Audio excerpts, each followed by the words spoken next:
ಕಷ್ಟ ಬಂದಾಗ ರಾಯರನ್ನು ಮನಸ್ಸಿನಲ್ಲಿ ನೆನೆದರೆ ಸಾಕು, ಕಷ್ಟಗಳು ಮಂಜಿನಂತೆ ಕರಗುವುದು. ಗುರು ರಾಯರನ್ನು ನೀವು ಮಂತ್ರಗಳನ್ನು ಪಠಿಸುವ ಮೂಲಕ ಪೂಜಿಸಿದರೆ ತುಂಬ ಒಳ್ಳೆಯದು. ಅದರಲ್ಲೂ ಗುರುವಾರ ಈ ಮಂತ್ರಗಳನ್ನು ಪಠಿಸುವುದರಿಂದ ಹೆಚ್ಚಿನ ಫಲ ಪಡೆಯಬಹುದು. ಇದೊಂದು ಕೆಲಸನ 48 ದಿನಗಳವರೆಗೆ ಮಾಡಿದರೆ ಅವರ ಕನಸಿನಲ್ಲಿ ಗುರು ರಾಘವೇಂದ್ರ ಸ್ವಾಮಿಗಳು ಕಾಣಿಸಿಕೊಳ್ಳುತ್ತಾರೆ ಎಂದು ಸ್ವ ಅನುಭವದಿಂದ ತಿಳಿಸುತ್ತಿದ್ದೇನೆ. Hello guys, welcome back to my channel. ನಾನಿವತ್ತು ನಿಮಗೆ ರಾಯರು ನಿಮ್ಮ ಕನಸಿನಲ್ಲಿ ಬರಬೇಕಾದ್ರೆ ಏನೆಲ್ಲ ಮಾಡಬೇಕು ಅನ್ನೋದ್ರ ಬಗ್ಗೆ ಮಾಹಿತಿನ ಕೊಡ್ತಾ ಇರೋವಂಥದ್ದು. ಅಂದರೆ ಇವಾಗ ರಾಯರನ್ನ ಪೂಜೆಯನ್ನು ಮಾಡ್ತಾ ಇರ್ತೀರಾ, ಯಾವುದೇ ರೀತಿ ಫಲ ನಿಮಗೆ ಸಿಗೋದಿಲ್ಲ, ತುಂಬಾ ಬೇಸರದಲ್ಲಿರ್ತೀರ. ರಾಯರನ್ನು ನಂಬಿದ್ದೀನಿ ಆದರೂ ಯಾಕೆ ಈ ಥರ ಆಗ್ತಾಯಿದೆ ಅಂತ ಅಂದ್ಬಿಟ್ಟು ನಿಮ್ಮಲ್ಲಿ ಒಂದು ಪ್ರಶ್ನೆ ಕಾಡ್ತಾ ಇರುತ್ತೆ. ಆದ್ದರಿಂದ ಅದಕ್ಕೆಲ್ಲ ತಲೆ ಕೆಡಿಸ್ಕೊಳ್ದೇನೆ, ಬೇಜಾರಾಗ್ದಲೇ ರಾಯರ ಮೇಲೆ ನಂಬಿಕೆನ ಇಟ್ಟು ನೀವು ಪೂಜೆನ ಕಂಟಿನ್ಯೂಯಸ್ ಆಗಿ ಮಾಡ್ತಾ ಹೋಗಿ. ಅದು ತಾನಾಗೆ ನಿಮ್ಗೊಂದೊಳ್ಳೆ ದಿನನ ತಂದೆ ತರುತ್ತೆ. ಗುರು ರಾಘವೇಂದ್ರ ಸ್ವಾಮಿಯನ್ನು ನಂಬಿದರೆ ಸ್ವಾಮಿ ಎಂದಿಗೂ ಕೈ ಬಿಡುವುದಿಲ್ಲ ಎಂಬುದನ್ನು ನಾವೆಲ್ಲರೂ ಕೂಡ ನಂಬಿದ್ವಿ. ಮತ್ತು ಅದಕ್ಕೆ ನಂಬಿಕೆನ ಇಟ್ಟು ನಾವು ಪೂಜೆನ ಮಾಡ್ತಾಯಿದ್ದೀವಿ. ಕಷ್ಟ ಬಂದಾಗ ನಾವು ರಾಯರನ್ನ ಮನಸ್ಸಲ್ಲೇ ನೆನೆಸ್ಕೊಂಡ್ರೆ ಸಾಕು, ಕಷ್ಟಗಳೆಲ್ಲ ಮಂಜಿನಂತೆ ಕರ್ಗೋಗ್ಬಿಡುತ್ತೆ. ಅದು ಕೆಲವೊಬ್ಬರು ಅನುಭವಕ್ಕೂ ಕೂಡ ಆಗಿದೆ. ಅಂದರೆ ಇನ್ನು ಕೆಲವೊಬ್ರಿಗೆ ಅದು ಅನುಭವ ಆಗಿಲ್ಲ. ಅದು ಹಾಗೇ ಆಗುತ್ತೆ, ಆಗ್ದೇನೆ ಅಂತೂ ಇರೋಕ್ಕೆ ಸಾಧ್ಯನೇ ಇಲ್ಲ. ರಾಯರನ್ನು ಪೂಜಿಸಬೇಕಾದರೆ ಕಟ್ಟುನಿಟ್ಟಾಗಿ ಈ ನಿಯಮಗಳನ್ನ ಪಾಲನೆ ಮಾಡಲೇಬೇಕು ಅನ್ನೋದೇನೂ ಇರೋದಿಲ್ಲ. ಶುದ್ಧ ಮನಸ್ಸಿಂದ ರಾಯರನ್ನು ಪೂಜಿಸಿದರೆ ಸಾಕು, ರಾಯರು ಅವರೆಲ್ಲರ ಕಷ್ಟಗಳನ್ನು ನಿವಾರಿಸುತ್ತಾರೆ. ಇನ್ನು ಗುರು ರಾಯರನ್ನು ಮಂತ್ರಗಳನ್ನು ಪಠಿಸುತ್ತಾ ಅವರನ್ನು ಪೂಜಿಸುವುದರಿಂದ ತುಂಬ ಒಳ್ಳೆಯದು. ಅದರಲ್ಲೂ ಗುರುವಾರ ನೀವು ಈ ಮಂತ್ರಗಳನ್ನು ಪಠಿಸುವುದರಿಂದ ನಿಮಗೆ ತುಂಬಾ ಒಳ್ಳೆಯದಾಗುತ್ತದೆ.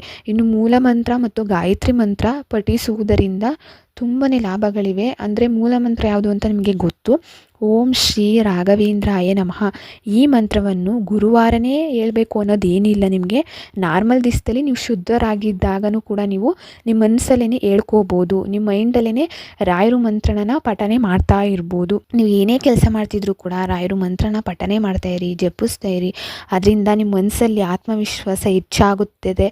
ಮತ್ತು ಋಣಾತ್ಮಕ ಆಲೋಚನೆಗಳು ದೂರ ಆಗಿ ಮನಸ್ಸಿನಲ್ಲಿ ಧನಾತ್ಮಕ ಆಲೋಚನೆಗಳು ಹೆಚ್ಚಾಗುತ್ತದೆ. ಮಂತ್ರಗಳನ್ನೆಲ್ಲ ಏನು ಹೇಳ್ದೇನೆ ಪೂಜೆನ ಮಾಡಿದ್ರೆ ಅದು 50 ಭಾಗ ಅದು ನಿಮಗೆ ಒಳ್ಳೇದಾಗುತ್ತೆ. ಇನ್ನು 50 ಭಾಗ ಫುಲ್ಲು 100%ಗೆ ಒಳ್ಳೇದಾಗಬೇಕು ಅಂತಂದರೆ ಮಂತ್ರನ ಆಲ್ಮೋಸ್ಟ್ ಅಲ್ಲೂ ನೀವು ಮಂತ್ರನ ಹೇಳ್ತಾನೆ ರಾಯರಿಗೆ ಪೂಜೆ ಮಾಡಬೇಕು.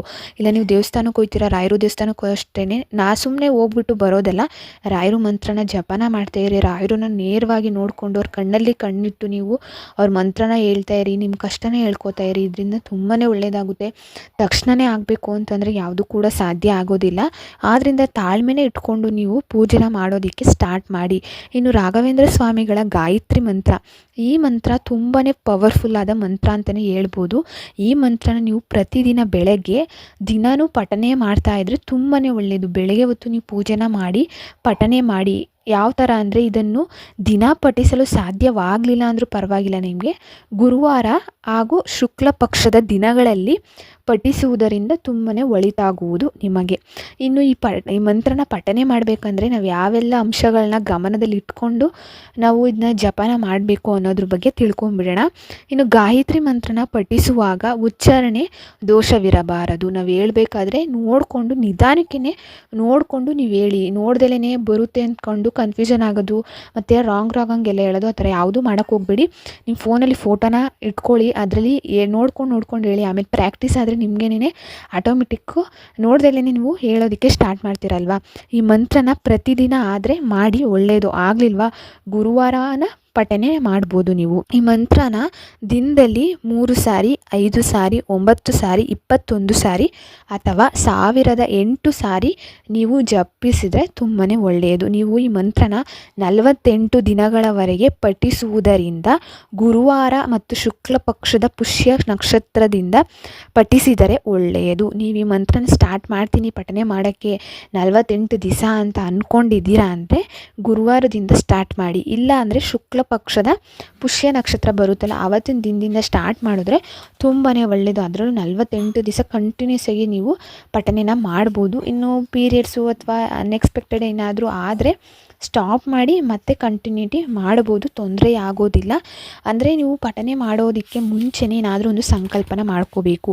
ನೀವು ಸಂಕಲ್ಪ ನೆರವೇರಬೇಕು, ಬೇಗ ಶೀಘ್ರವಾಗಿ ನಿಮಗೆ ಫಲ ಸಿಗಬೇಕು ಅನ್ನೋದಾದರೆ 1008 ಬಾರಿ ಜಪಿಸಿದ್ರೆ ನಿಮಗೆ 48 ದಿನಗಳಲ್ಲಿ ಅದಕ್ಕೊಂದು ದಾರಿ ಸಿಗುತ್ತೆ. ಇಲ್ಲಾಂದರೆ ಕೆಲಸ ಕನ್ಫರ್ಮ್ ಆಗೇ ಬಿಡ್ಬೋದು ನಿಮ್ಮದು.